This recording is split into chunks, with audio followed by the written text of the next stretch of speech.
the other side of the story never got told, basically isn't being told until this podcast. Because all of it was derived from John Brennan. You want to think about what the deep state is? That's the guy. That's This the is guy. it. Oh, yes, the Hunter Biden laptop. It bears all the hallmarks of Russian disinformation. 51 intelligence agents that you know their name. I mean, in my mind, I'm not a lawyer. In my mind, that's treasonous. Like, you are trying to swing an election off of this, being like, oh yes, the laptop's not real. In about 6 months, we're all going to find out it is. But right now, we're going to tell you it's not real because there's an election coming here. Like, these sick people, and it looks like they're going to be held accountable. What do soaring auto insurance rates and inflation have in common? Greedy billboard trial lawyers and fraud. You're paying more because trial lawyers are bilking the system. They're working with unscrupulous doctors to fake injuries and file fraudulent medical claims. They're conspiring with MS-13 gang members to recruit illegal immigrants for their bogus lawsuits. And while they're getting richer, hardworking Americans are getting crushed by higher auto insurance rates and higher inflation. Frivolous lawsuits are costing the average family over $4,000 a year in hidden taxes. It's a corrupt system. Greedy billboard trial lawyers use fraud and frivolous lawsuits to line their pockets. Then, they give millions to Democratic politicians to defend the racket. Lawsuit abuse and insurance fraud are a tax on you. But President Trump can stop their scam and make America affordable again. Ending lawsuit abuse is one more way to put America first. Paid for by Make America Affordable Again. Ladies and gentlemen, your attention, please. Keep the faith, hold the line, and own the libs. It's time for our main event. Good Thursday to you. Welcome back to the Ruthless Variety Program. I got to tell you, fellas, I've been excited about this all week. We've got topics today that, first of all, you can stick a quarter in the old man's back Oh, I can't wait. and get him wound up to the point where he can't even recognize himself. And then there's a wind toy for the rest of us that we can deal with. You've seen it. It's going to be an FBI investigation into Brennan and Comey. And my guess is it probably expands beyond that. We've been talking about that for 4 long years. A while. Yeah, when I hear those names, I feel like Vince McMahon and I'm running down, to the ring. Like I'm just ready to fight someone. It's just so good. And listen, recall, we're going to do 3 episodes this week. And we may do it in perpetuity just because we had so much fun last week. We had so much fun at the end of last year. We're just going to keep this thing rolling.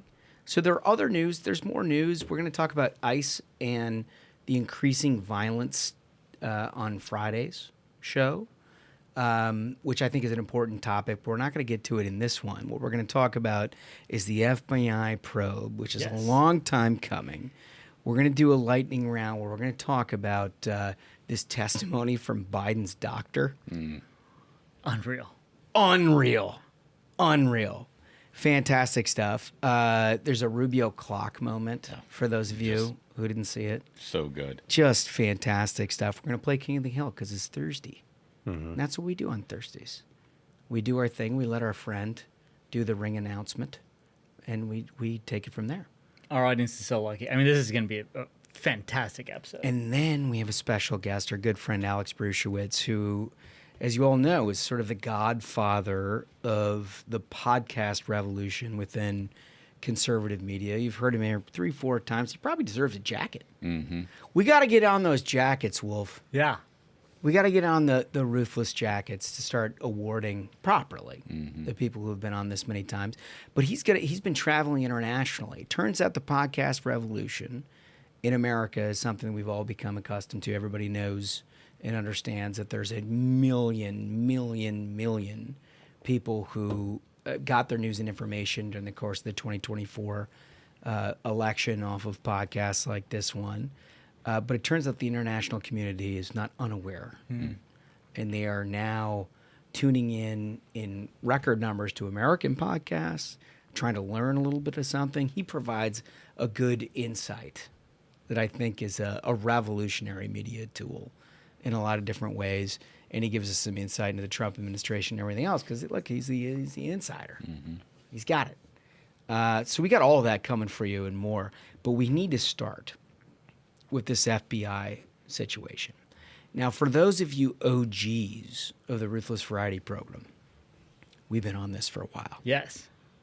It's one of the things that animates us the most because we had to spend 4 long years before we even launched the podcast just getting nothing but this filtered information that we knew because of what we did for our day jobs was coming directly from Brennan and Clapper and a bunch of people who either held the job as a CIA director or somebody who had security clearances that we saw in green rooms at CNN or various media places that would convince people that, well, I've seen evidence to suggest all of this is very credible. My sources in the intelligence community would lead me to believe. Now, Yeah. I cannot confirm or deny the existence of this thing I'm going to tell you is true. Yeah. They made careers, entire media careers off that, lying to the American people and just trying to destroy the reputation of President-elect Donald Trump back in 2017. Well, and prior to Donald Trump's reelection in 24, they all maintained those security clearances. So they could still be privy to information you don't know. And famously, these were the clowns who in November or October of 2020 were like happily talking to any journo in town and being like, oh, yes, the Hunter Biden laptop, it bears all the hallmarks of Russian disinformation. 51 intelligence agents that you know their name. I mean, in my mind, I'm not a lawyer. In my mind, that's treasonous. Like, you are trying to swing an election off of this, being like, oh, yes, the laptop's not real. In about 6 months, we're all going to find out it is. But right now, we're going to tell you it's not real because there's an election coming here. Like, these sick people, and it looks like they're going to be held accountable. It does look like. I'm going to give the overview of what the investigation is, but then we're going to provide some added context that we lived. Like, you're not going to get this thing anywhere else because we actually had lived experience where we knew the pace of play because we were involved in the game. Fox News reports the FBI launches criminal investigations of John Brennan, James Comey, DOJ's sources. CIA Director John Ratcliffe referred Brennan for criminal investigation to the FBI, sources told Fox News Digital. Former CIA Director John Brennan and former FBI Director James Comey are under a criminal investigation for potential wrongdoing related to the Trump-Russia probe, including allegedly making false statements to Congress. It's not allegedly. They did. I mean we it's saw it. allegedly because they haven't proven it in a court of law, but you know what's fact and you know what their statements are, right? So, and this is the thing that we've been talking about forever, about the selective prosecution of that very thing, about false statements or a failure to comply with subpoenas or whatever. We knew that these guys did all of those things and never were held accountable. Well, it's changing now. The Trump-Russia probe, including allegedly making false statements to Congress, Justice Department sources told Fox News Digital. CIA Director John Ratcliffe referred evidence of wrongdoing by Brennan to FBI Director Kash Patel for potential prosecution, DOJ sources told him. The sources said the referral was received and told Fox News Digital that a criminal investigation into Brennan was opened and underway. DOJ sources declined to provide further details, as one does when you're doing an investigation. You're not going to open the kimono. It's unclear at this point if the investigation spans beyond the alleged false statements to Congress. Clearly, that's a criminal element that we're talking about. There's a statute of limitations on this. So, like somebody like Clapper, who had made demonstrably false statements at one point, beyond the statute of limitations. You're asking why now? And the reason is because these things are pertinent to a statute of limitations. And So that's why they're moving forward. I think there's a lot of people. Look, if you're not a Trump fan, you're going to look at some of this stuff and say, okay, this is either sour grapes or it's a revenge motive. Let me just tell you, it's not. It's not. What these people perpetrated, whether they are charged or convicted, is one of the most damaging things you can do to this country. Yeah, I mean, talking about treason, you were talking about earlier, Smug. I mean, that's what it was. It was a treasonous operation by our own intelligence community against the president-elect of the United States, Donald J. Trump. And it started... Okay, well, this is what I always... You've probably heard this 1,000 times if you listen to the show. This is what we're here for. Again. But it all started at Trump Tower when Donald Trump is president-elect and Jim Comey comes into his office and is like, hey, congratulations, sir. Oh, I'm so, I'll be glad to serve under you. Hey, by the way, did you piss on Russian prostitutes? Yeah, we have stuff on that. I just wanted to let you know that... I got paper on that. Well, this is, it might end up being public. Of course, I'm not going to tell you that this all originated with Hillary Clinton's campaign, and this is an opposition research book that her team put together. That we've laundered to the intelligence agencies. I'm not going to tell you the provenance of any of this. I'm going to make blind accusations at you, President-elect Donald Trump, a guy who made his entire career in real estate in New York dealing with mobsters who like to shake people down. Yeah.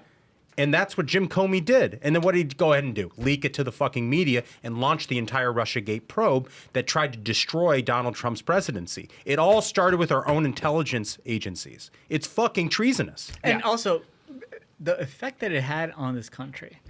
There is a significant portion of this country. I know for many of our listeners, it's hard to believe. There's a significant portion of this country who thinks that, like, Donald Trump's like a KGB agent and, like... Yeah, works for Putin. Like, yeah. No, they truly, still like, say it. brain damage stuff. But like, the reason is because these people pushed this lie. They were willing to poison the brains of Americans. I mean, you'd be stunned at the number of Americans. Like half this country. I mean, these libs. They believe that Donald Trump's like some Russian asset, and they will never let go of it. It's like a cult, like Kool-Aid belief. They're like, no, of course he loves Russia. He works for Russia. And that was done to them by these people. Well, okay, so I think the reason why that happened, and it sort of broke containment outside of some sort of story in DC media or some, intelligence agents with some cables being like, well, we were worried about Donald Trump's, communications with Russia, is that it became a PR operation of the Democratic Party beyond the intelligence community itself. It became a fundraising vehicle. We lived all of this. Yeah. In the first Trump administration. I can't wait till we get to that whole part because we can tell you some incredible stories. Yeah, can I just say one thing? It did become a PR operation of the Democrats. And you might say, well, Republicans do PR operations too. But when Republicans line up surrogates to go on television, they're like, hey, Kevin Madden, can you go on cable and talk about this politics thing? Hey, maybe Newt Gingrich, would you be willing to go on TV and talk about this tax cut? No, Democrats' surrogates were official members of American intelligence. Well, they created the talking point that then they went out and talked about. And if you disagreed with them, then you were a Russian stooge. Right. Yeah. You were engaged in treason and against your own country. We're going to break that down. I want to get to the specifics of what it is that they're talking about here. This isn't just the news. You may have seen, we didn't cover it here in the Ruthless Variety program, but last week a new CIA review exposed John Brennan's politicization. Tough word. It's a tough word. Yeah. Of intelligence tied to alleged Russian meddling in the 2016 election. The CIA review may have also revealed that Brennan lied to Congress. A new report by the CIA. So Ratcliffe has been on this, and we're going to get to this in the second section, that they were on this all the way back in 2020 where we got information that's relevant to this. But a new report revealed to this, by the CIA revealed that infirmities and failures with the U.S. intelligence community's assessment of Russian influence in the 2016 election, criticizing now former CIA Director John Brennan for his actions and raising the possibility that he may have misled Congress. All right, so what they're talking about is a very specific piece that allows for the opening of an investigation, which is misleading Congress. There's a statute of limitations. That's why we're talking about it now. It's an important piece. What we're going to get to after the break is the much more pernicious component to what it is that these people have done. We saw it with our own eyes. We lived it. It's stories that you have not heard anywhere else other than Ruthless, because we were in the middle of it. And we had discussed it with people. We were trying to figure it out. We were responsible for the politics of Senate Republicans, and they were interested in picking up the Senate at that time, Democrats. And so they used a bunch of intelligence that they laundered through John Brennan, and John Brennan was a purveyor of all this, to try to make a case for the midterms in 2018.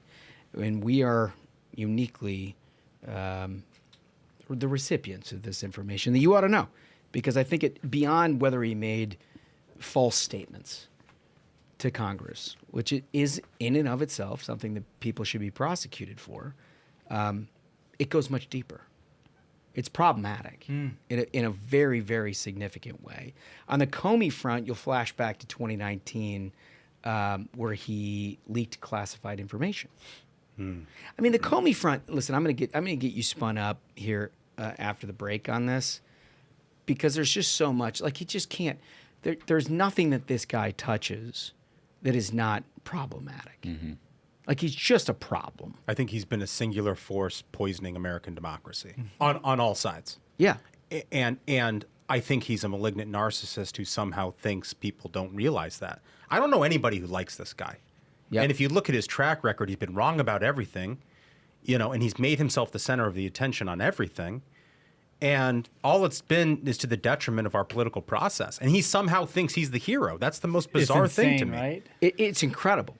Now, there's going to be those critics who see all this as just punishing enemies and going at retribution campaign.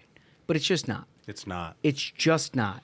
And the way that we come at this is different fold, right? Smug got a different take than Duncan, who's got a different take than Ashbrook, who has a different take than I, because we all come at this in different ways. But ultimately what this was is the reason why you have this unbelievable conspiracy campaign against a whole bunch of different things that exist online that you can't box up, because nobody trusts what it is that they're saying. It all derives from people like John Brennan and Jim Comey. Like, they created this.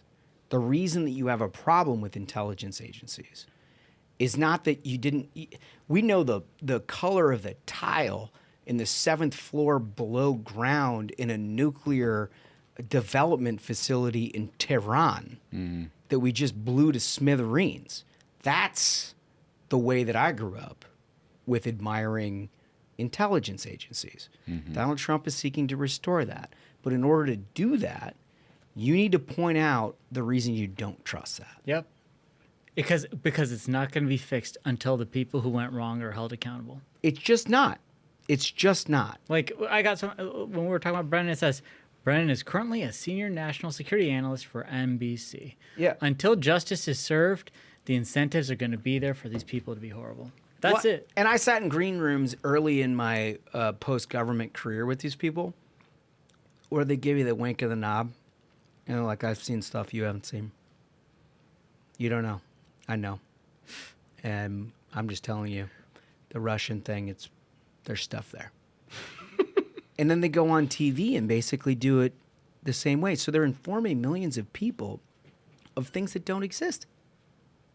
It's really remarkable. You have to be a sick person. And then, Sick. And then I will tell you, dude, you take that whole mindset, and then these guys basically set themselves up as junior researchers for the DNC. Yep. Like, these are people who work in the American intelligence apparatus, and then they act as if they're 25-year-olds sitting in a basement doing Lexis research. Yep. And they provide the same sort of service for Democrats, and Hillary Clinton in this case, as your 25-year-old doing Lexis research does to their Republican candidate.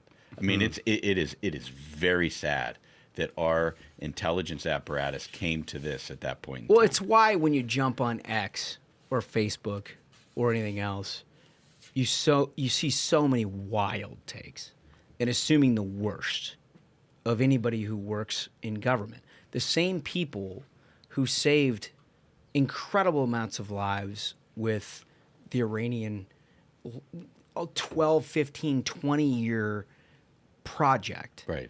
To ensure that we knew everything there was to know about the nuclear development that was happening there, that allowed Donald Trump to pull the trigger on an incredible mission that our heroes executed. It's why we don't focus on that. Right. It's why you see online there's a whole bunch, I don't know. I mean, was it really there? Like, was the moon landing in Yuma? Yeah, I mean, it's why you have that. It's because of this. So I would say, at some level, I think the intelligence agencies already understand this because Ratcliffe is sort of straightened things out. Right. But I do think there's probably an assumption, at least for those who work in the intelligence agency, that they think this might be an attack on them. This is what sets you free. Right. This is what puts you in a place where the American people can trust the same way we did when we were kids in the 1980s. Right. It's You like, know? I'll tell you, I think we're going to get to the spying on the Senate Intel Committee 5 or 6 years ago. Yeah, we're going to get into all that. But at that moment, and we'll get into this deeper, but at that moment when these guys insisted that had to happen, there was a whole host of Intel career people who were like, wait a minute, you're not supposed to be spying on Congress. There was an uprising internally in reaction to these guys steamrolling these people saying, no, you have to go in. You have to get into the emails of the Saxby Chambliss staff and the Dianne Feinstein staff. And I think you're exactly right. I think that until the light of day is shown on what these guys did, the lack of trust will continue to exist. And it doesn't necessarily need to, because it shits all over all of the work that people did on Iran and everything else they're doing to keep us safe on a daily basis. Totally right. We're going to get into the behind the scenes, under the hood, our experience story right after this. Our nation is standing up for American workers, restoring the pride of making products here at home. That's what we do every day. We're America's beverage companies, making American products with American workers in America's hometowns, delivering brands that have been enjoyed for generations, creating good-paying jobs, the kind that require only a strong work ethic. Because we believe in the promise of America and the people who make it great. Okay, so we're talking about this Comey and Brennan situation. I think if you even tangentially followed the news, you know the Comey situation. He almost quarterly provides a step in shit moment that reminds you why he was totally unfit to serve as an FBI director. What was the thing he did recently with the shells on the beach? 86-47. 86-47. Yeah, and he was like, I thought it was a neat shell formation. Yeah. Like, Okay. Come on, dude. douche. He's such a fucking douche. It's just, it's so bad. But look, we have an experience that goes far beyond what they're dealing with in terms of this investigation and criminal charges. That dates back to 2016. And in 2016, we know from documents that were uncovered from investigations at that time that were trying to allege Russian collusion with Donald Trump, that Brennan briefed the Hillary Clinton campaign about the existence of Russian interference. And we don't know what that contained because we're not privy to the specifics of it. But we do know that there were handwritten notes that were then furnished to the Senate Intelligence Committee that Brennan had taken that suggested that he acknowledged and understood that the Clinton campaign had gotten authorized by Hillary Clinton to inject this narrative into the final stages, the waning weeks of the 2016 campaign. that somehow Russia wanted Donald Trump to win. And why a CIA director was ever in a discussion with a campaign other than to brief them about the facts that they understood is unreal to me. That's insane. It is, I mean, this is the most dangerous element that you can possibly imagine. We've talked a lot about criminal activity in the political arena. There is nothing, in my view, that supersedes the idea that an acting director of the CIA is having a campaign conversation, not an intel briefing. Yeah. But having a campaign conversation about what their tactics were going to be and their messages were going to be. That's insane. I'm Down the the director of the stretch. CIA, and I'm here to help you coup democracy. Yeah. That is insane. Yep. Yeah. So anyway, he tells Clinton, presumably about this at some point. Hillary signs off on injecting this into the later stages of the campaign. Meanwhile, Brennan goes about the business of trying to provide cover for her argument, some kind of a validation, if you will. Easy sell with the Obama administration. He's part of it, right? They're all on board. He then goes to Speaker Ryan, says Russia has done all these things. They're hacking emails. We've already seen the hacked DNC, the hacked Hillary Clinton stuff. What they didn't tell you is that they were also hacking Republicans. Yep. At the exact same rate. I know because I was one of them. At that point, I was helping to run Senate Republican efforts. I got hacked. Same way the DNC did, the same way that Hillary Clinton did. That happened in real time. We had some spooks call us from National Security Agency to tell us, like, this is a problem and you ought to do something about it and try to safeguard. We did our due diligence and followed whatever recommendations people made. But that was never public. People didn't know that. All they knew is that Russia hacked Hillary and Russia hacked the DNC. That was the public perception that they purveyed. Because it reinforced what ultimately their PR objective Bingo. was that Russia wants Trump to be president. Because they only hit the Democrats. Do you remember how surreal that was, by the way? Surreal. Surreal. Because I asked Yeah. you, I don't know shit about any of this stuff, and you were like our internet guru. I had to talk to these guys. Yeah, and I was like, I don't know what to do about this. Like, I don't even know what this means. And like, you took the call and talked to them, and I think you pretty quickly surmised what it was that they were talking about. But it was a thing. It was scary as shit. Yeah, basically had to send them like IP logs of sign-ins that they could then validate that they were coming from the same, organized ring of people who were hacking these emails. That they could then trace back Right. to Right. whatever the same place was that did the DNC hacks, whatever they ultimately did. And like there was later on, like years later, some press became aware of it, never really printed many stories. I remember one journalist in particular who was interested in talking about it, and I was like, I don't want to talk about this stuff, right? So you're getting it here first on the Ruthless Variety program. And I can say there were other Republican presidential campaigns that did get hacked by Russia. And Yeah. they didn't make it public because they were told, don't make it public because that might encourage them or whatever, and they were told Yep. what to do.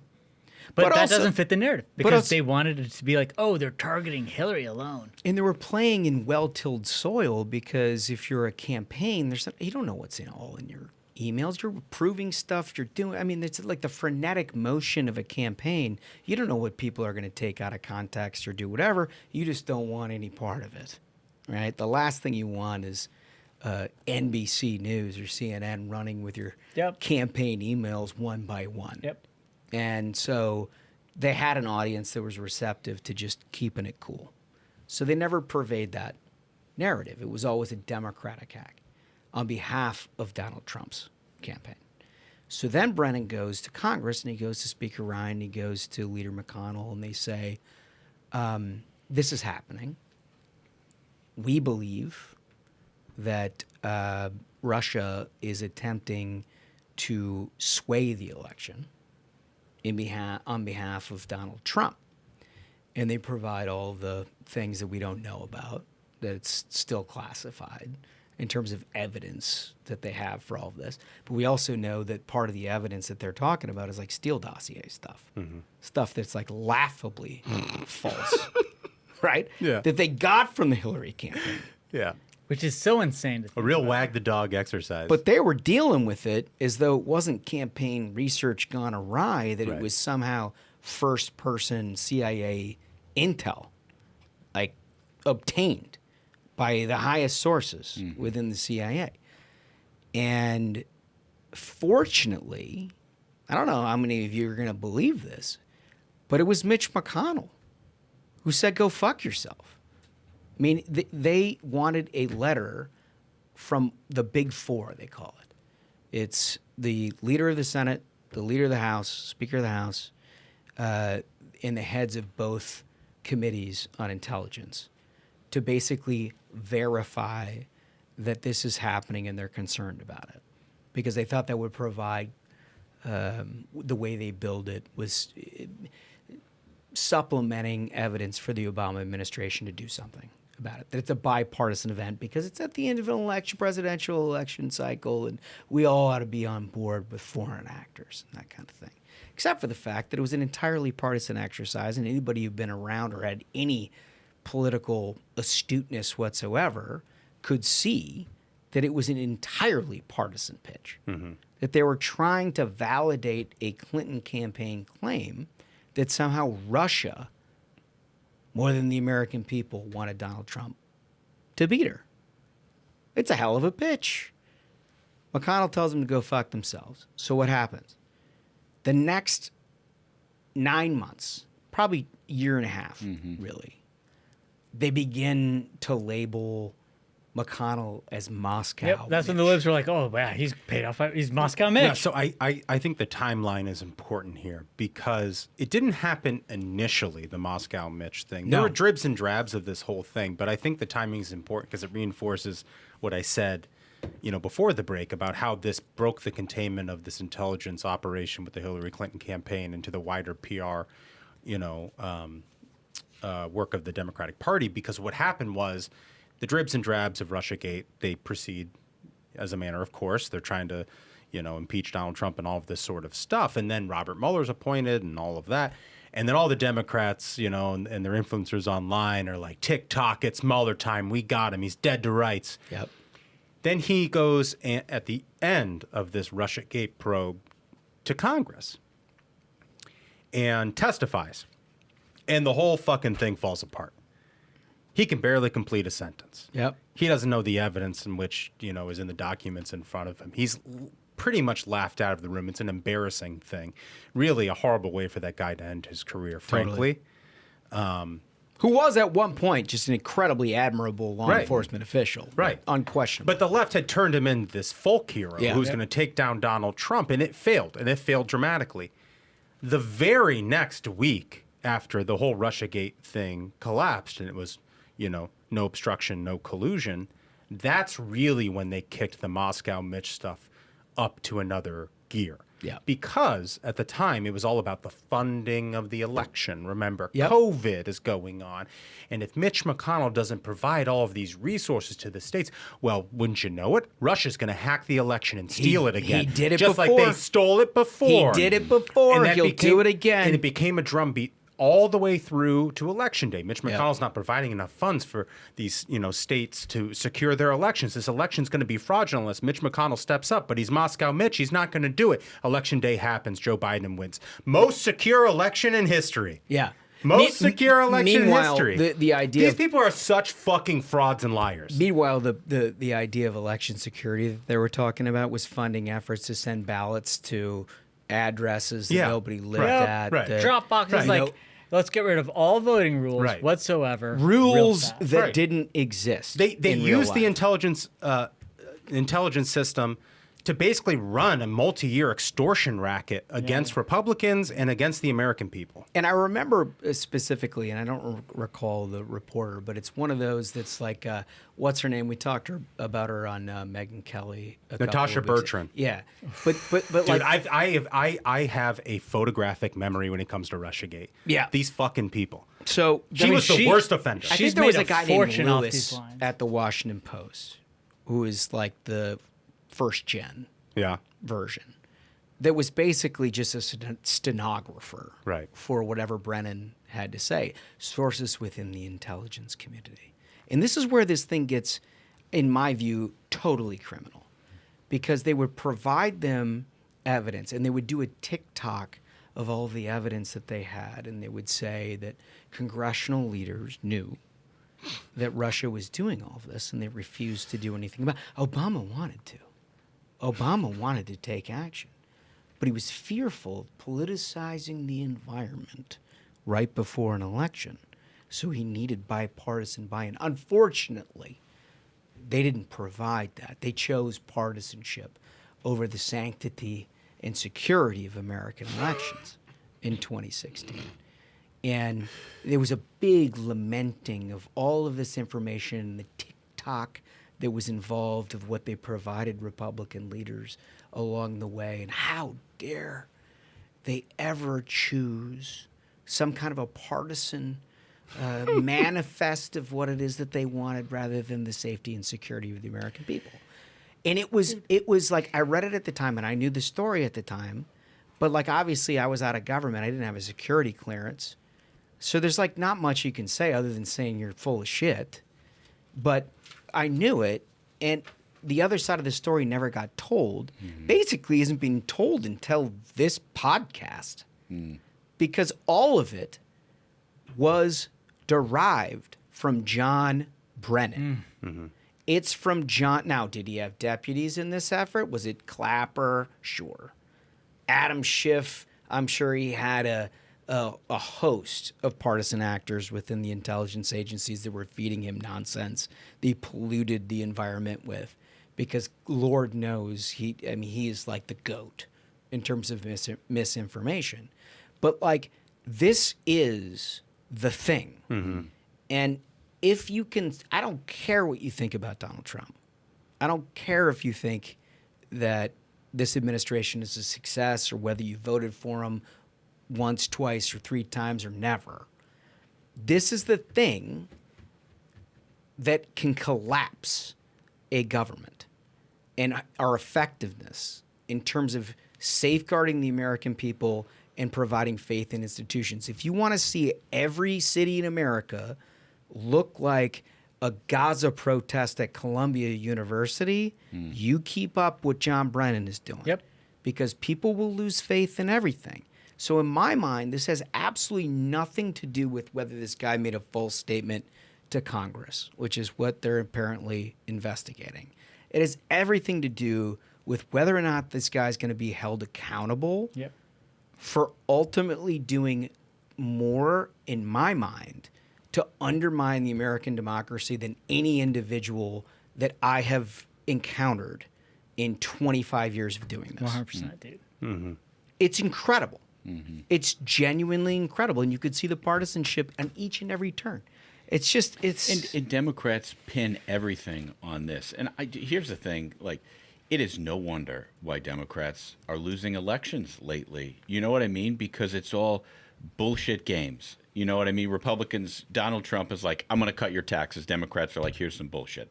Donald Trump is like, I'm going to shut down the border and keep you safe. Democrats are like, no, pay attention to this bullshit. Donald Trump is like, you know what? We really need to knock out the terrorists. Democrats are like, no, bullshit, Russia, bullshit.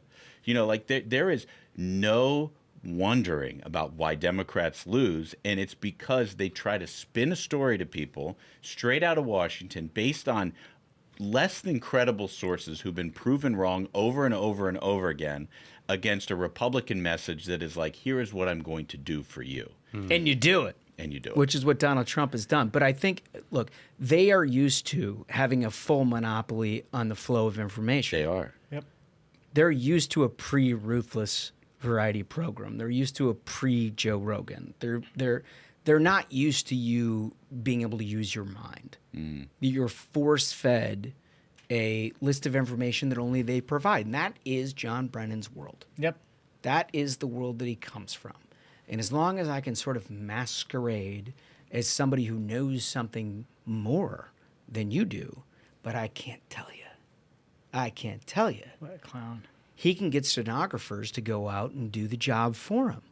which is the way that they have operated. I think they've operated this way forever at some level. And it's probably not a partisan thing. I mean, I think probably Republican operatives have done. I mean, you look at the run up to the Iraq War and some of that, like Yellow weapons cake of mass. uranium. Yeah, the yellow cake thing. Like Yeah. it's not a totally partisan thing. I'm just saying this guy's the worst actor because it wasn't about something that they thought would do something on behalf of this country. It was just simply about electing the next Democrat. He divided the country so he could get an NBC gig. Yeah. But There's no jail good enough for this guy. Needs to have severe punishment. I think so. And my point of view, you guys know this. I hate the idea of prosecuting political enemies. It wasn't until what was so evident happening against Donald Trump that I realized what was happening overall, and the Democrats it basically just weaponized the intelligence agencies, the Justice Department, everything else to try to eliminate political enemies. And it opens your aperture. Once you understand that, it opens your aperture, and then you do the rewind tape. And you start to look back on the things that you've encountered. That 16, 17, 18, 19 that I just discussed, to me, like, it makes me madder than a hornet. Yep. I mean, it goes beyond just how he poisoned the minds of all these Americans into thinking that, like, oh, Donald Trump's a KGB asset. When you essentially sow division in this country and do everything you can to turn Americans on each other and put hate in Americans' hearts, why do you think some idiot gets up on a building and tries to shoot President Trump? That's it. This guy, there's got to be some ramifications for what he's done. We're going to talk more about that Friday and the downstream effect and the violence and the lack of leadership and all of that. I hope you tune into that show because I think we've got a nice sort of continuation of what we're talking about here and how it actually gets effectuated on the ground with the Democratic grassroots that is basically like mind polluted. Yep. I mean, these are folks who don't live in the same world that It's you and I horrific. live in. It's sad. It's like that Clockwork Orange thing where the guy has his like eyes open. And he's forced to watch Russiagate for 4 years, and you're shocked he, wants to like, I don't know, He becomes a assassinate the psychopath, president or, do crazy things. Like they poison the brains of these people. Can I wind you up with one more thing? Yes, let's go. Because I'd like you to respond to this. I know your hobby horse is Jim Comey. My hobby horse is John Brennan. I think that Jim Comey's a clown. Yeah. I don't think he's particularly good or smart or thoughtful or anything. I think he is just sort of where he is by just virtue of, and everything is about just sort of promoting himself once he gets to a position where he feels comfortable. Right. His claim to fame was taking Martha Stewart out of the kitchen. Yeah. That's his. That's right. That's a feather in his cap. I think John Brennan is like a DNC's version of Vladimir Putin. Yeah. I think this guy is evil to his core. And I think this dude is the key to the whole unraveling of the discussion about how we got to where we are today with distrust in institutions and everything You else. want to think about what the deep state is? That's the guy. That's This the is guy. it. That's the guy. My counterpoint to that, though, is that I think people understand that's John Brennan. That, like, he is a hatchet man.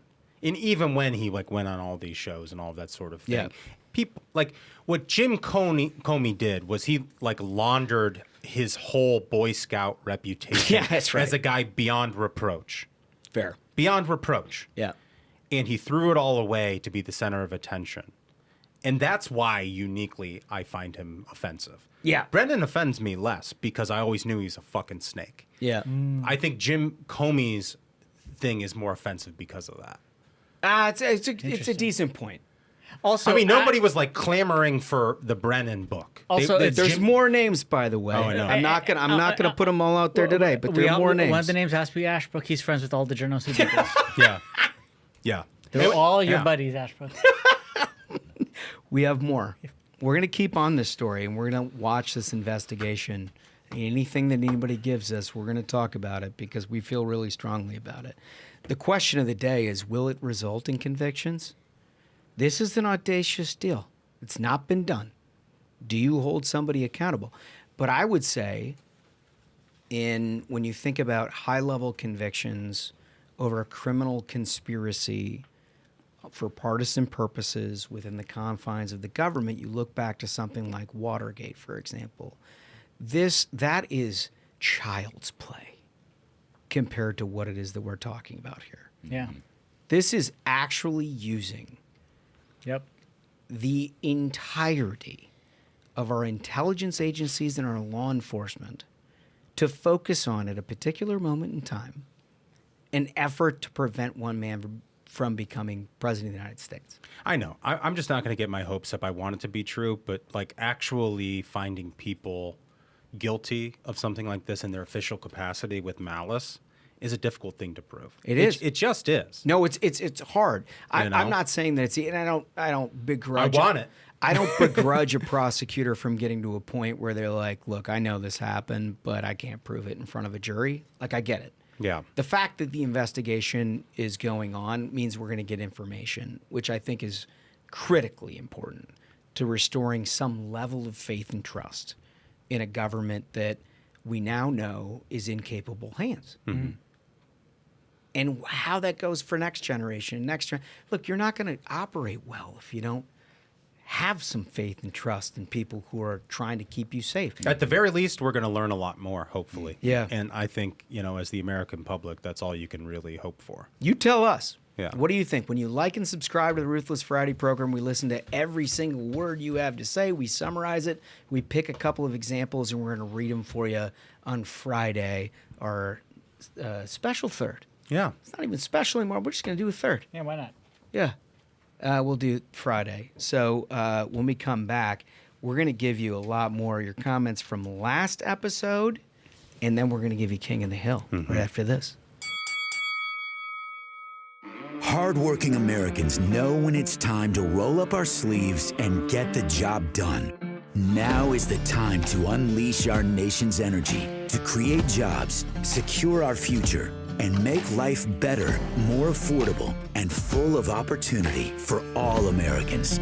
That's the power of America's oil and natural gas. Learn more at lightsonenergy.org. Paid for by the American Petroleum Institute. Okay, your comments from Tuesday's show. The question was, what will happen to the America Party? We had a long discussion about Elon and the idea of an America Party. We gave our thoughts, and we asked for yours. You provided them when you liked and subscribed to the Ruthless Friday program. To do this, we always start with a voice. First one comes from Brad Wilkinson, and Brad writes, the American Party is going to be a colossal fail. In all of the Elon undisputed success, he's never been cheered on like the Trump crowds cheered. He got drunk on those cheers, and it reminds me of Kamala in Texas in her rally where the people came to see Beyonce, and Kamala thought the crowd was for her. Dude, you know what, That's mean but accurate. Brad totally captured what I was trying to capture on Tuesday with a specific example. That's exactly right.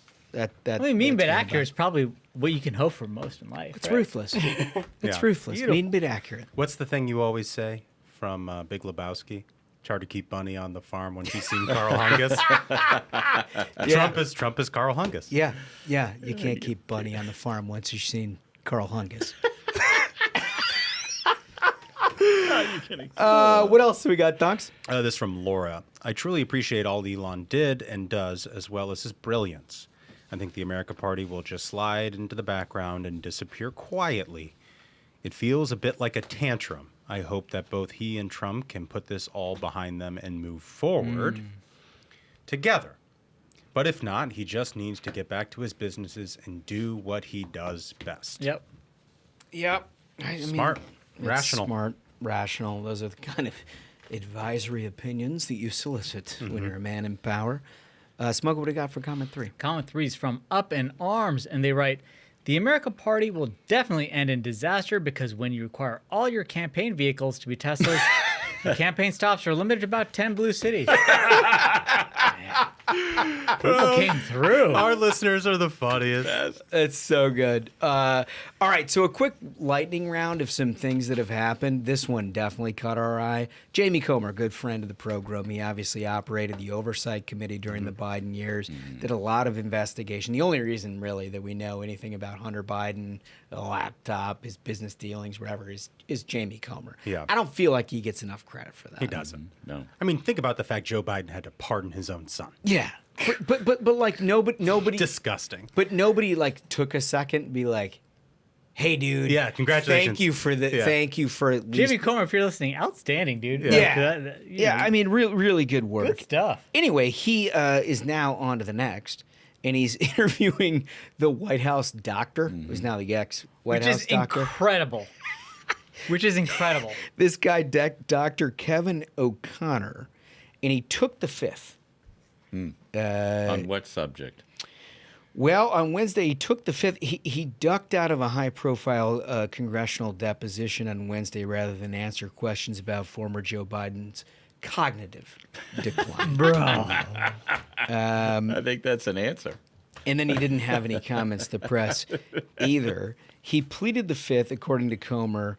I'm going to read, and then he said, I'm going to read the first two questions that were asked. This guy's, I mean, he like enough knew. oversight. You don't get it immediately. It's like a prosecutor. You gotta earn it. Like day one, you're doing public defense stuff or whatever. You kind of learn how to do it, and then like you get bigger and bigger. But like what he did during the course of the Biden administration, this guy's a killer now. Yeah. He's a killer now. Yeah. So he's like, I'd like to read the things that you don't know about. Yeah. So were you told? Were you ever told to lie about the president's health? I plead the fifth. He Yeah. pleaded the fifth.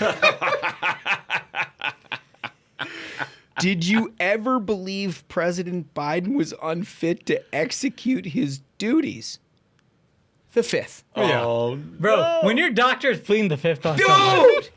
that's tough. The fifth? That is The tough. fifth. That's Right, tough, yeah. dude. It's not like he's doing the whole HIPAA thing. Right. And like, I'm not going to do it because there's obviously a way around it in congressional testimony because what he provided was public in a statement affirming his fitness for office, which is what this guy did. His question is about the statement, not about the examination. Right. It's so smart. It's so smart. And this guy's like, fifth. yeah, and it's not like he's asking whether the guy was on a statin. Yeah. You know what I mean? He's asking whether he could be the president, whether he could. Like, that's an easy question. Like, it'd be like, can you say his brain blew up? I gotta plead the fifth on that one, I bro. got nothing. Like, that's tough. It's like temperature, heart rate. Can he be president? Yeah. You know? At that point, you're like, If you can't tell us that, dude, what are you doing? What's the purpose of a White House physician? Right. Like, what? Why do you call it a White House physician? They're like, I don't know. The guy's probably not cognitive. 7 hours dude, that of is the such day. a tough look. And he's like, fifth. Yeah. Dude, there needs to be reform in this area, by the way. I'm just telling you. It has nothing to do with Biden. It has nothing to do with Trump. Advanced age, I don't have any concerns about Donald Trump, to be honest with you. But, like, if the American people... The next president and going forward, every president should be required to wear a whoop that can transmit what their like resting heart rate is. No, I don't want that. Nope, I don't we want gotta that. know. No, because if you get that, all of a sudden it spikes at 3 a.m. You're like, holy hey, shit. you still got it.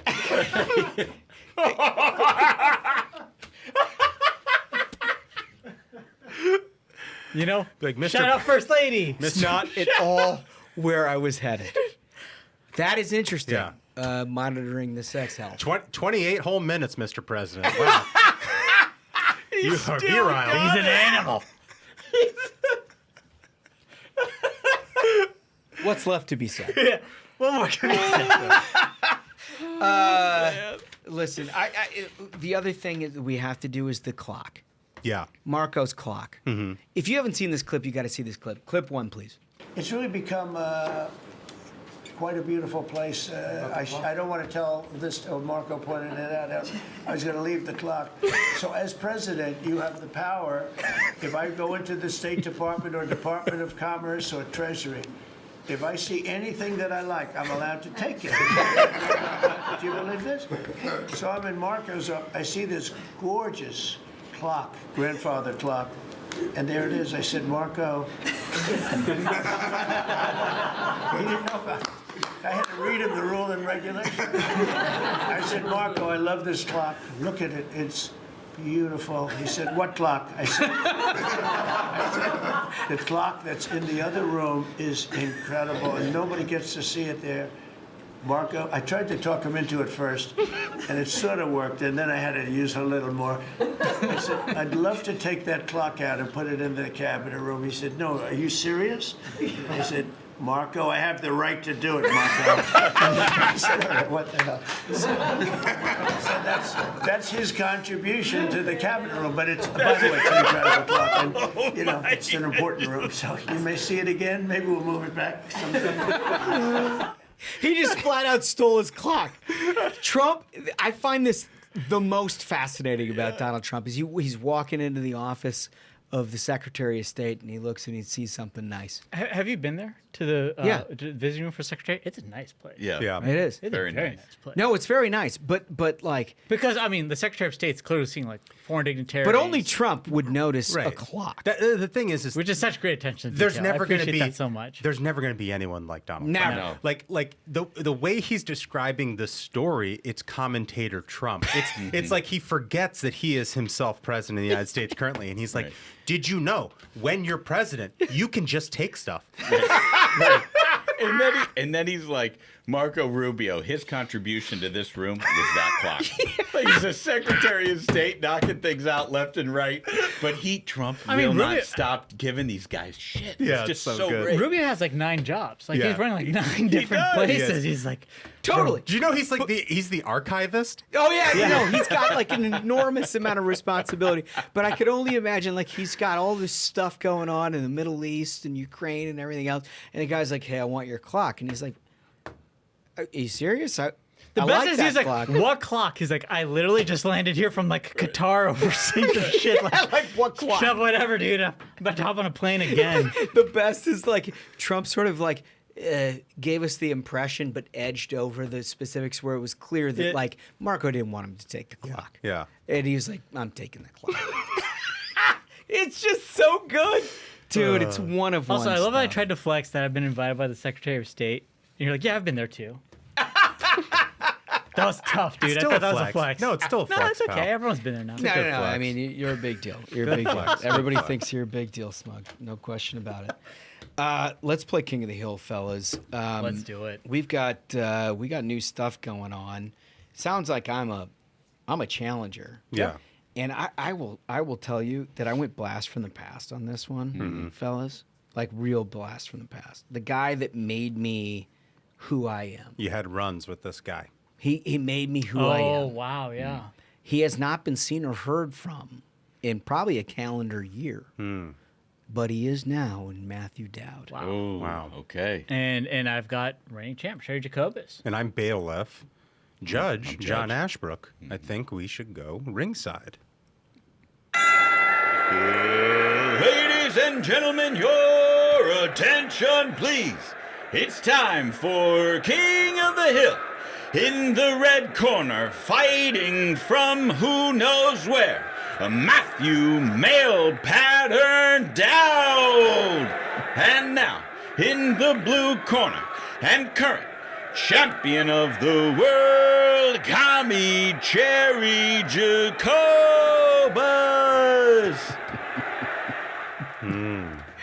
I just like hearing Mel Pattern again. Yeah. It's been a while. It has been. I mean, what a voice. The Is best he- voice in the biz. Is he balder now? We don't know. We don't Because know. he's no longer visible. Maybe he's been in Turkey. Remember he wanted to be like an anchor? Oh, he could have gone to Turkey.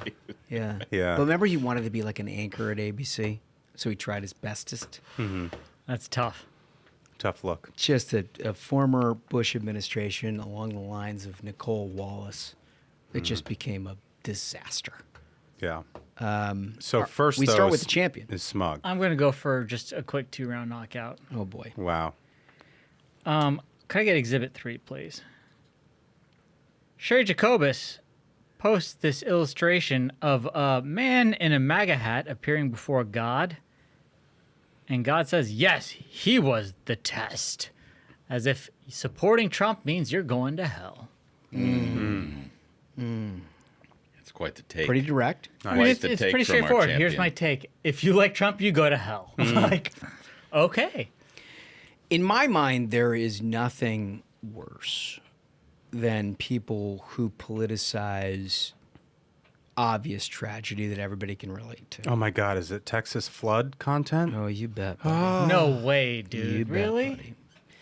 Matthew Dowd, right in the noon hour on July 8th, says, every time there is a tragedy which could have prevented or mitigated, the GOP offers thoughts and prayers and says, now is not the time for finger pointing. This is exactly the right time for finger pointing. Gun violence, effects of climate change, weakened infrastructure, all fixable. Yeah, it's not that great. That's Now you're talking about July 8th, microwave, lukewarm shit. right? You're 4 days, they're still recovering bodies. This is a guy who immediately pivots. This is a former Republican. Immediately pivots to a point where it's exactly the right time for finger pointing. Now, we're a few days removed from that take. Everyone understands the unique nature of all of this, that none of the shit that he's taught, climate change, get the fuck out of here. But like, this is the mentality of a truly broken-brained individual. Here's what I'll say. Cheri Jacobus, her take was a cartoon that was maybe drawn by her, but probably drawn by somebody else, posted to her account, and it's the sort of thing she routinely posts, hate over all Republicans who support President Trump, and it's offensive.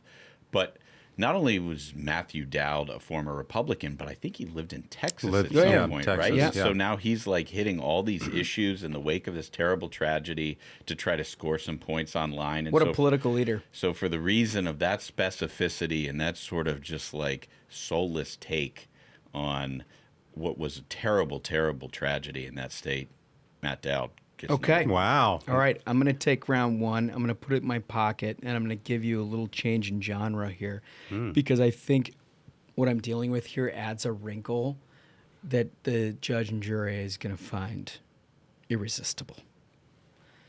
You'll recall that Matthew Dowd, the only reason you know the name Matthew Dowd is because he was hired by Karl Rove. He was like one of those sort of like apologist Republicans. There was others, McKinnon, others who, I mean, obviously Nicole Wallace and others. But weren't there rumors? Didn't he work on Schwarzenegger's thing, or am I thinking of another option? no, he Yes. did. He Yes. did. No, I know. Yes. Folks, you can Google that. I'm not That's going to talk that's about what I remember. You can it. Google I'm not going it, to talk about it. but salacious. Schwarzenegger and, Salacious. Many people are saying. Many people are saying. No, can't talk about Anyway, he was involved. Wow. It was crazy. So what he says in this next exhibit is Karl and the GOP's normal strategy is as follows. 1, pass the bill.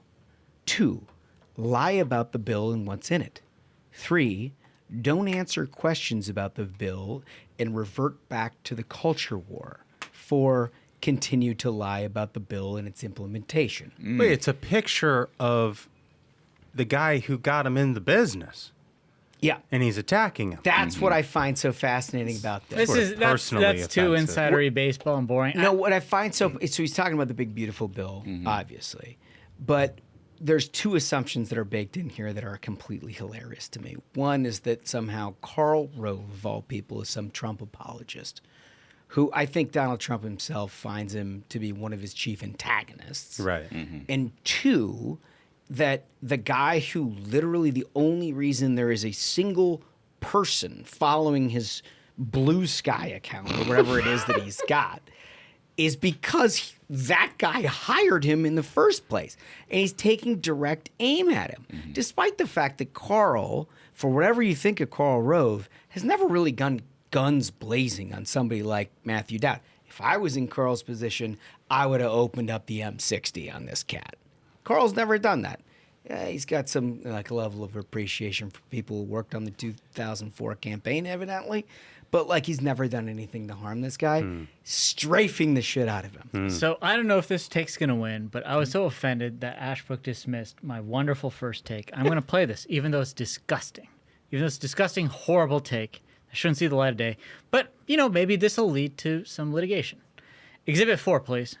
Cheri Jacobus says, this is about Kristi Noem. She's so incredibly desperate for attention and compliments. Is Lewandowski smacking her around? Oh. He likes to do that to women. Oh. And she posts photos. Oh. Kristi Noem. She's attacking another woman. I'm not a lawyer, but that's like litigation central right there. That is smacking him around. Yeah. That is. And then she's like, she says a statement of fact, like he likes to do that to women. That is outrageous. And I find it just terribly offensive. Hopefully and you stand with women and in keeping with the way that Cheri Jacobus typically tweets. But if I could have the Matt Dowd as a father of multiple daughters, I hope you support me in this round. I support. Listen, he's a fair judge. He's a jurist. Counselors, please. The judge is rendering his verdict. Thank you, bailiff. I would like to talk about this tweet from Matt Dowd because, as counsel pointed out, he's directing it toward Karl Rove, and a lot of people remember Matt Dowd because Karl Rove brought him on the scene. But I remember Matt Dowd because he was the Republican who went so hard into the paint on behalf of Obamacare. And so I see number one, pass the bill. Well, that's what Matt Dowd wanted to do with Obamacare. Number two, lie about the bill and what's in it. Well, that's exactly what he did with Obamacare while he was on ABC. Number three, don't answer questions about the bill and revert back to the culture war. Once again, Matt Dowd's strategy on Obamacare. Number four, continue to lie about the bill and its implementation to a T. Yeah. This is exactly what Matt did on Obamacare in support of that horrible, horrible piece of legislation. And so for that reason, Matt Dowd wins. Oh, he's back round. on top. First time in a year. Hats off to male pattern. Mm-hmm. Thank you, Judge. I feel like that is not only well articulated. I was skeptical in the decision, but the reasoning is sound. Now It's that a I've sound. heard the explanation, I understand it. At first blush, I would have said, "There's no way Smug is losing round two here." And Kristi Noem, if you're listening, sue the shit out of Yeah. Cheri Jacobus. Oh my God, it's so true. What a disaster. Okay, so we got to get to our interviewer, good friend Alex Bruesewitz. Well, listen, you've seen him here before. He's the godfather of podcasts as it pertains to political elections. He's a good friend of the program. Alex Bruesewitz, how are you, sir? I'm doing great. It's a pleasure to be back with you. Very fine people. It's nice to have you, slot you in between your world travels. Yeah, I mean, I had to really make time for this, but we're here, and we're excited to be here. I follow you on Instagram, and it strikes me as though the world needs to hear from Alex. Yes. And so it seems. That's what it seems like. And I'm available to talk with them and travel to their beautiful countries. And that's been a lot of fun, making a lot of new friends. And it's amazing how much all of these other countries admire America. Yeah. And I didn't really spend a lot of time out of the country until the last couple of years. Just a Wisconsin guy, just hanging out Midwest. I wasn't on an airplane. I was on an airplane one time before I turned 18 years old. Is that right? One time. And boy, has that changed. It's changed a lot. And now I'm on an airplane 10 times a week. I know. But it's fun to hear about how much people admire our country, and we're the main characters of the world. Donald Trump is the main character of the world, and that's been the biggest takeaway as I travel from Europe to Asia to Latin America. Donald Trump is what everybody wants to talk about. It's kind of funny because, I mean, look, if you consume corporate media, sort of quote unquote mainstream, I don't even know how we're referring to them these days, but if you follow them, it's like, oh, everybody's worried. Everybody's concerned. The world community doesn't know how to react to things. And then you get a guy who's literally spent the last 6 months of his life going to all these various countries and speaking to people. And it's not that. No, and these aren't just random bystanders on the street that are coming up to me and talking about Trump. Like the biggest CEOs in some of in these countries, political leaders in these countries, they have great admiration for what the president has done and has accomplished. Obviously, they view his comeback as an act of God and just incredible. You know, they follow all aspects of American campaigning so closely as well. They were talking to me about podcasts and how smart it was for the president to engage with that, or the McDonald's truck. I mean, I have people in Asia talking to me about President Trump in going to McDonald's, and they think it's the most brilliant thing. Or the garbage truck. They have people talking to me about the garbage truck. So it's like the minute details. Yes, they know all because I mean, with all the respect to their countries are so boring in comparison. Yeah. And so when I was in France a couple of weeks ago, there's a channel in France that spends 3 hours every night just focused on American news. Wow. And like 2 hours just focused on Donald Trump. Wow. And like, I mean, Macron is not that exciting. It sounds like a great channel. But it sounds like a great channel. I think they're a little left leaning. But I mean, Donald Trump and America is the main focus, not just in our country, but everywhere. And it's been quite the experience to learn that and to spend time in these countries. Well, I mean, one of the things that this is what we do, right? We have a podcast, and we're fortunate enough to play a small role in the podcast election, one of which you were sort of an architect behind. But in your travels, it sounds to me like this is an element that basically the entire international community is beginning to understand in a different 100%. And all these different countries are now trying to replicate what they think we have built here.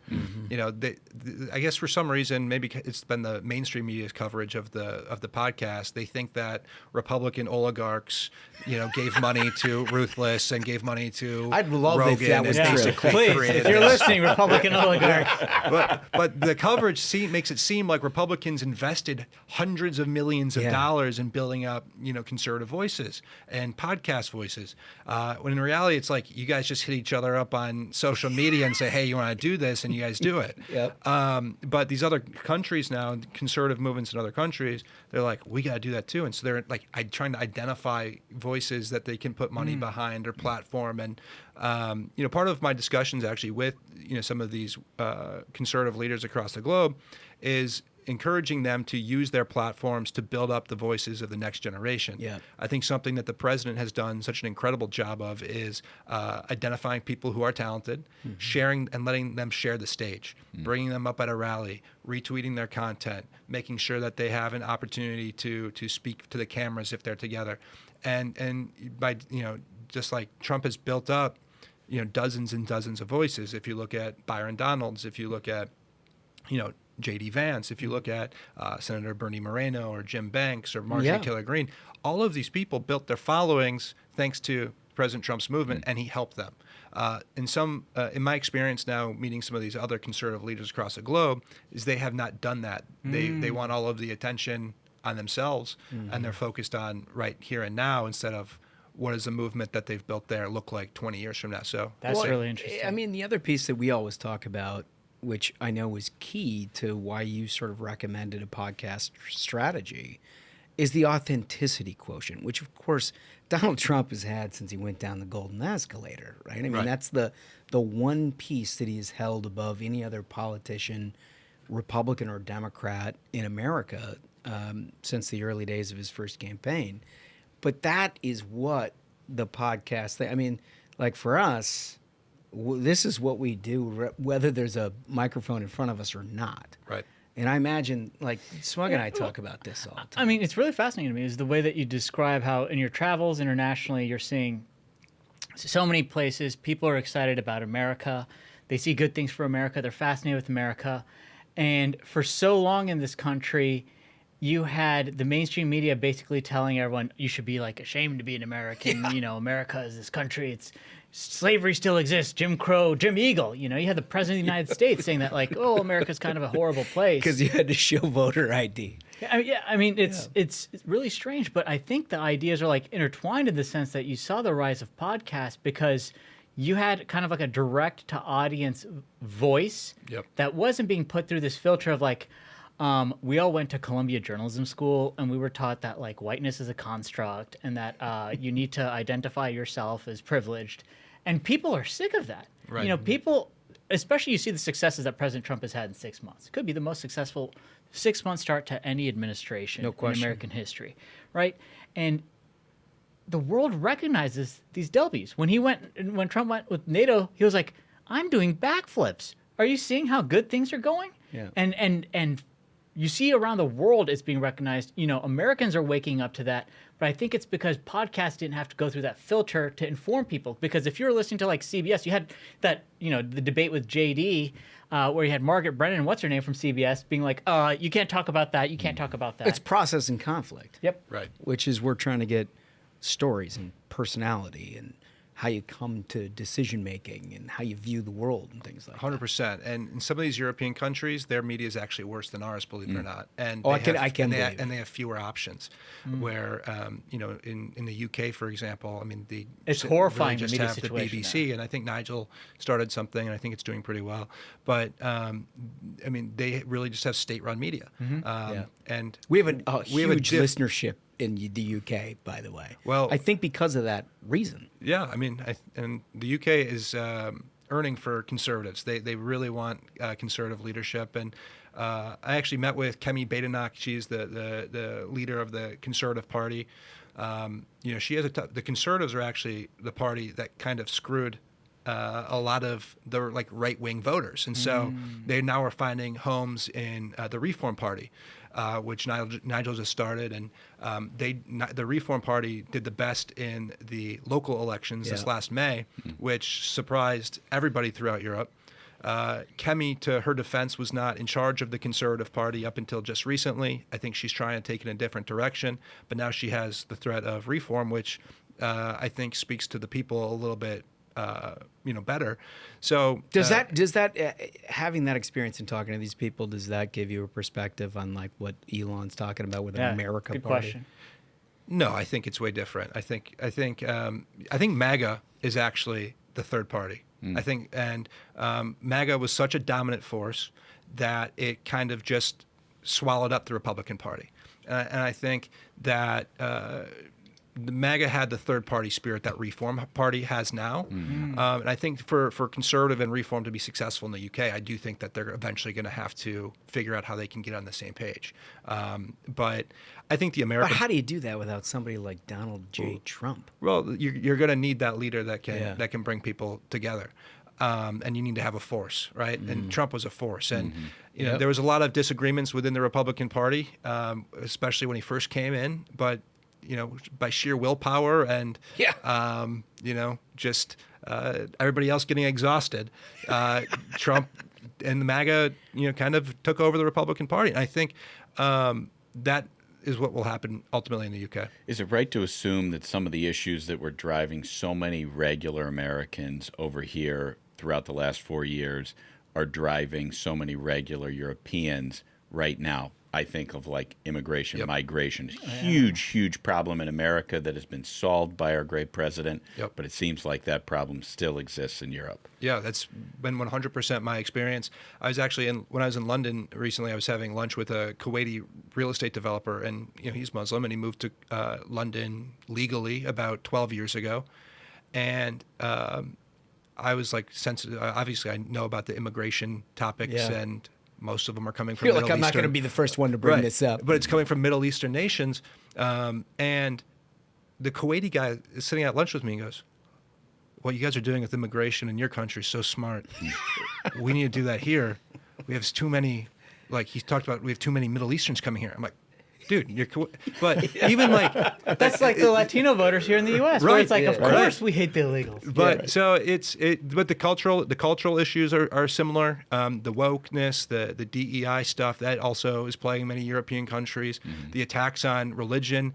I mean, Europe's very Christian. It was a very Christian continent, and these are very Christian countries, and there's been slowly, actually not slowly, there's been an attack on Christianity in Europe, and also in traditions. You know, I was in Spain recently. One of their obvious traditions and their heritage is bullfighting. Oh, yeah. And one of the big components that are of the left's party there is they want to get rid of bullfighting. That's nonsense. And they're trying to ban bullfighting in Spain? They're trying to ban bullfighting in Spain. It's like banning horse like racing banning baseball, in Kentucky. dude. Or It's like banning banning baseball here. Yeah, it's just not going to work. Or it's trying to take down a statue of Columbus in our country, right? Yeah. But the left is trying to destroy all things that make your country great. And so Heritage, culture, shared that's experience. Mao's playbook right there. Right. That's the whole cultural revolution. And so the president's Trump "Make America Great Again" message is about protecting what made America great in the first place, right? And these other countries are now having "Make Europe Great Again" hats, or "Make Croatia Great Again" hats, or "Make Spain Great." Like that message resonates with people who love their countries all over the world. And so I think that's that mantra connects everybody. And you're standing in front of these crowds. I presume much of what you're saying is being translated one way or another, and you're watching the reaction of this thing, and you're like, wow, I was reliably informed they all hated us. Yeah, no, I was. I mean, Spain, I had a little bit of a testy interviewer.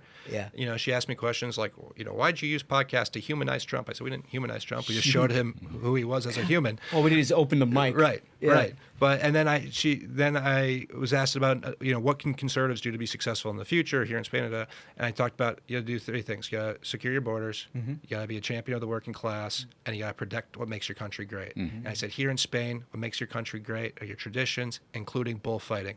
The whole place went nuts. Like 7,000 Spaniards went nuts. People were chanting "Viva la Spain," and so it's been a fun experience. But it's been great to learn how much America is respected. Can I ask you about London? So this is something that I'm personally worried about traveling there, is that government has said on multiple occasions that they are willing to arrest and lock up and try to extradite Americans who post politically incorrect things on social networks. We've seen videos of their police. You would go to jail. Yeah. Yeah, you'd be in prison. And maybe for the betterment of the world. But I mean, we've seen videos of British police will go into just like some grandmother's home and she'll film them. And they're like, yeah, we received a complaint, this post of yours talking about how this migrant committed this crime, that's offensive to a lot of people. We're arresting you. Yeah, it's crazy, but it's important to remember that happened here 4 years ago. Yeah. A guy named Douglas Mackey. Yes, and credit to him. Justice been done. Yes, his case just got thrown out. His case was his charges were thrown out. The Second he's now Circuit or getting out something. of Second Circuit said it was BS. He's now getting out of jail, but Biden arrested him for posting a meme. Yep. And so the UK saw that America can do it. Now we're going to do it too. And so hopefully they see that we're changing our ways, and maybe they'll change theirs. But they don't believe in free speech there. They don't have a First Amendment there, and so they get away with a lot of that stuff. I think it's wrong. I know JD spoke out against that when he was in Europe recently. Forcefully. But it's terrible. You would 100% go to jail there. My first call is going to be to Alex. Alex, listen, I know you're the podcast guy. You help make the podcast. Maybe you know a few people. Yeah. You know some folks around here? Well, the people I know there aren't in power, so you'd be sitting there for a while. So London's not on the list. Do you think there's a pathway for some of these traditionalists, some of the conservatives, Reform Party? You think there's a pathway back to power for them? I mean, given all the craziness that's happening. Yeah, I mean, their biggest hurdle is regaining the trust of the voters, because they were in power. They were the ones that opened the borders. They were the ones that ushered in a lot of these crazy things. And so they kind of have to have, they just really need to rebrand themselves. And Reform stepped in, and they kind of took the more populist lane, which is obviously very effective messaging. But yeah, the Conservative Party kind of lost the trust of the voters, lost the trust of the people, and lost power. And the Tories, they got a lot of seats there, and they're in 100% the driver's seat. But we'll see what happens. Yeah, I mean, it does go to show, though, if you're not uniting conservatives at some level, right, you're going to put the other side in power. 100%. I think that's a great case study to what we're seeing in our country. Yeah. We have to stay unified. Got to stay united. President Trump's getting win after win after win. And focus on the things, right? Yeah. I mean, look, President Trump's campaign was pretty obvious, right? You take care of people. You make sure that you have literal security. Yes. Yeah. Like literal security, whether that means closing the border or whether it means you're preventing international terrorist attacks or whether it's, there's just a comprehensive view of that.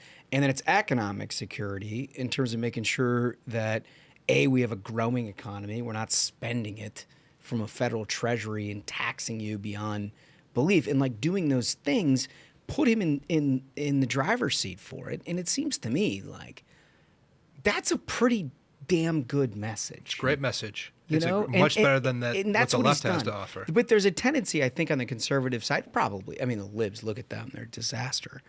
But there's a tendency to get sidetracked. Yeah. I don't think it's just with politics. I think it's everything. Everybody has a short attention span now. And so, Yeah. we had a win 2 weeks ago. They're like, what did you do for me today? And it's always the news of the day that people are wanting to talk about or focused on. And I think the administration's been doing a great job. I think President Trump's assembled a fantastic team. I think Susie Wiles will go down probably as one of the greatest chief of staffs that we've ever had in our country. But the president is getting win after win. Talking about his key promise was, I'm going to shut down the border. He did. We had 0 border crossings. Can you believe that? 0. Like all his campaign ads are like, well, he did that in the first 6 months. I guess now it's house money, whatever he wants to do. Well, they told us that wasn't possible with an Isn't that active amazing? Congress. Yeah, they said if you didn't do a amnesty deal, you couldn't shut down the border. Yeah. And he said, I'm not going to do that. And obviously here we are. So the border shut down. Goes to show president matters. We have the lowest gas prices that we've had in 4 years. I saw Bergen with that chart the other day. You see that? It was like down $2.50 since the summer 2 years ago. Trump's got a ceasefire on way in Israel and Gaza. Ceasefire in Iran and Israel. Obviously Russia and Ukraine. That's a challenging dynamic, not of his own making. Right. I mean, he's trying to solve somebody else's problem. But it's getting there. Many of his key promises. Another one is on day one, he pardoned the January 6th defendants. Mm-hmm. So, he respects his base. He always wants to deliver for his base. I think he has delivered for his base probably on everything that I can think of. And I know the president is focused on always doing what's right for the American people. He's pragmatic in that way. I mean, I talked a little bit last night. I was on Fox, and it was like, look, you got to understand the modus operandi at some level in that he puts out what the goal is, and then is very pragmatic about what tactics it takes to get to the goal. Right. Right? I mean, like the Russia-Ukraine thing, people are like, oh, he's doing this, oh, he's doing that. And it's a day-to-day reaction of, oh, he's gone this way or, oh, he's gone that way. No, his goal is peace. Yep. That's the thing. And if you're Vladimir Putin and you are an impediment to peace, then you're going to get what you got this week. If you are Zelensky and you are an impediment to peace, you're going to get what you saw in that Oval Office meeting with JD. Yep. Great content. Great content. Great content. But I mean, that's the way. Right. I understand the foreign policy elites are like, Yeah. what is this? It's got to be consistent all the time. But I mean, his track record is pretty damn good. Yeah. No new wars. I mean, we had the 12-day war, but 12-day, we just won a war in 12 days. Pretty good. Yeah. Did it take that long? I didn't feel like it took that long. It didn't take that long. But the president, I think one thing that he's showcasing right now is that he doesn't get pressured by the noise. Yeah. And, there's hysterics on both sides or all sides on every issue. And they're constantly on TV. They're constantly on social media. They always think they know better than the president of the United States or I imagine when you get your ear clipped by an AR, your patience for everything else just fades. Yeah, right? You're going to do what you're going to do. He's focused on what he set out to do. I mean, the tariffs was another thing. Like there was so much noise in his ear on the tariffs. You can't do the tariffs. You can't do the tariffs. And everybody was pressuring him. Mm-hmm. He stuck with it. Yeah. And now he's stock market's hit a record high. Yeah. Yeah. And obviously Wall Street tried to manipulate him a little bit with selling and shorting some stocks and during that first week, but they realized that they don't want to lose all their money, so they got back in. But he's not going to be pressured or manipulated by pundits or special interest groups. And I think he shows that with every policy that he puts forth. So it's been a fun process. It's been 6 months, not quite 6 months, almost 6 months, but it's been an incredible 6 months for our country, getting win after win. And I think we need to stay focused on victory, and we have to keep our party together. Picture. on the big picture and keep it together. Last thing I want to ask you about. Look, in addition to podcasting and sort of being an architect of making that a cornerstone of how conservatives communicate, the other thing that you were pretty instrumental in is getting this pop culture infusion within the Republican Party that the likes of which I don't think we've experienced, probably since like the heyday of Reagan, but like maybe never. Yeah. Which is you're dealing with people who they have huge audiences. They're popular online, right? They're not running on the CBS Evening News, right. But millions of people watch and are interested. I'm interested as this whole thing has gone along. They had intense interest in the campaign. Many of them made decisions that were just mind-blowing to me to support President Trump when you thought that wasn't possible. The continued interest in all of that, like I wonder about, right? Yeah. I mean, because they go back to their day jobs. It's like everybody else. Yeah. You take your kids to a softball game, you do whatever, and it's like, I'm not really focused on politics. Right. Like, I know you keep in touch with all these folks. Yeah. I don't know if there's much of an interest or focus on politics, but Yeah. there's an interest and focus on Donald Trump. I think people of the celebrity class or that class are now learning to appreciate Donald Trump while we have him here. Yeah. And he is a pop culture icon. Totally. And he was a pop culture icon. Long before. But then when he ran for president in 2015, they decided to treat him a little bit differently. But he's reclaimed that image that he had his entire adult life. And now pop culture's icons want to engage with him. You know, we took Saquon Barkley. You know, Saquon Barkley is not like... I saw you playing catch with Saquon. Yes, not catch. I got cooked on the Rose Garden lawn by Saquon on a go route, and Ivanka's son Theo threw a beautiful pass, and I look like an idiot. But it's Saquon Barkley. But to my defense, I was wearing dress shoes and he was wearing sneakers. But then again, he's also the offensive player of the year and the greatest running back in NFL. So, but you know, we have elite athletes now wanting to come to the White House and hang out with the president. We had Cleveland Cavaliers forward Tristan Thompson, who was dating Khloe Kardashian. He was at the White House hanging out with the crypto team. You know, like we have like NBA players, NFL players, actors, musicians. It's safe. Everybody wants to engage. Yeah. And it feels like the clouds have been lifted. Like all the BS that the left had of being like, oh, canceled. no, Trump is bad. You're canceled. People are done with it. America's ready for good things. They don't care, and everybody wants to go get that picture with the president because, you know, it's a pretty cool picture. So it's exciting. It's an exciting time. I hope Republicans can kind of keep that momentum.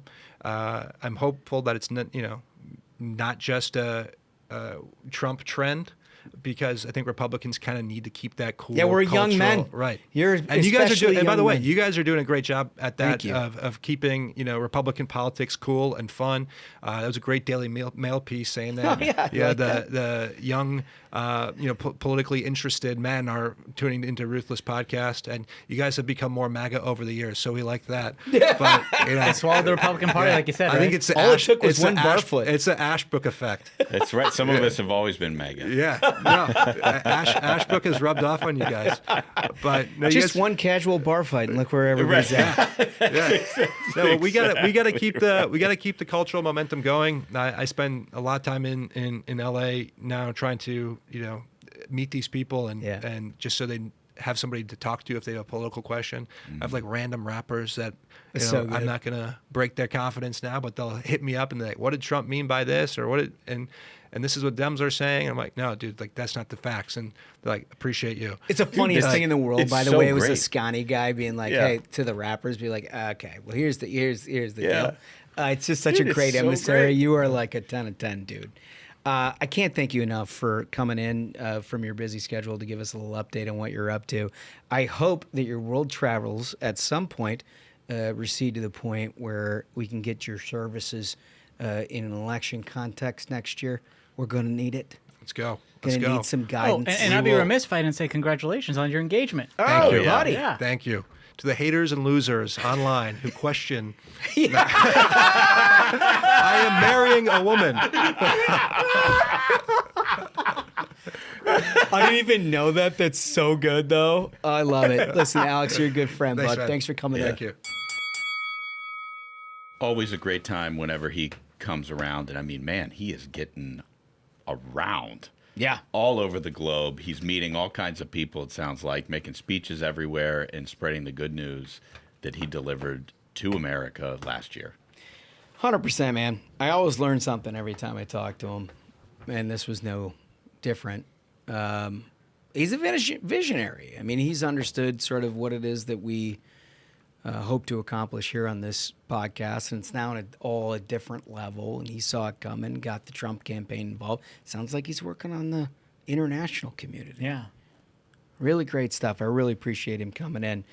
Remember, you got to like and subscribe to the Ruthless Variety program, and when you do, opine away. What is it that you say?